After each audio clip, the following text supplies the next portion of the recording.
Media మిత్రులకు నమస్కారం. ఈ పత్రికా సమావేశంలో సహచర మంత్రివర్గ సభ్యులు,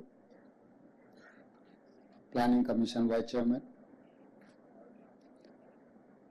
సింగరేణి సంస్థకు సంబంధించిన అధికారులు, సింగరేణి సంస్థకు సంబంధించిన కార్మిక సంఘాల నాయకులు ఈ పత్రికా సమావేశంలో పాల్గొనడం జరిగింది.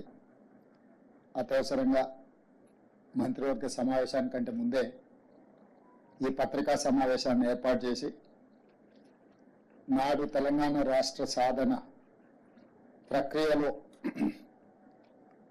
అగ్రభాగాన నిలబడి తెలంగాణ ఉద్యమాన్ని పతాక స్థాయికి తీసుకెళ్లింది సింగరేణి గని కార్మికులు.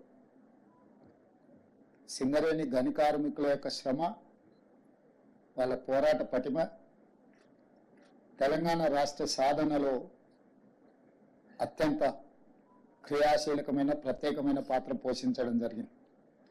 అలాంటి సింగరేణి సంస్థ గత సంవత్సరం మొత్తం సంస్థ యొక్క ఉత్పత్తులు, వ్యాపారానికి సంబంధించి వాళ్ళు పొందిన లాభాలు, దానికి సంబంధించి దసరా ముందు ఈ లాభాలలో వాళ్లకు వాటాలను పంచడం ద్వారా సింగరేణి గని కార్మికుల యొక్క కుటుంబాలలో ఆనందాన్ని చూడాలన్న ఆలోచనతోని రాష్ట్ర ప్రభుత్వం, సింగరేణి సంస్థ యాజమాన్యం వాళ్ళకు బోనస్ ప్రకటించాలన్న ఒక మంచి ఆలోచనతోని ఈరోజు మా ఉప ముఖ్యమంత్రి బట్టి విక్రమార్క గారు ప్రతిపాదన తీసుకొని రావడం జరిగింది.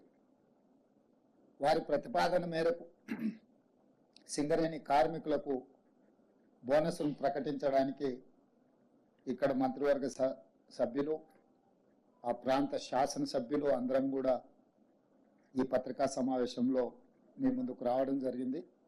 దీనికి సంబంధించి పూర్తి వివరాలను పాత్రికేయ మిత్రులకు వివరించాల్సిందిగా ఉప ముఖ్యమంత్రి బట్టి విక్రమార్క గారికి సూచన చేస్తున్నాం.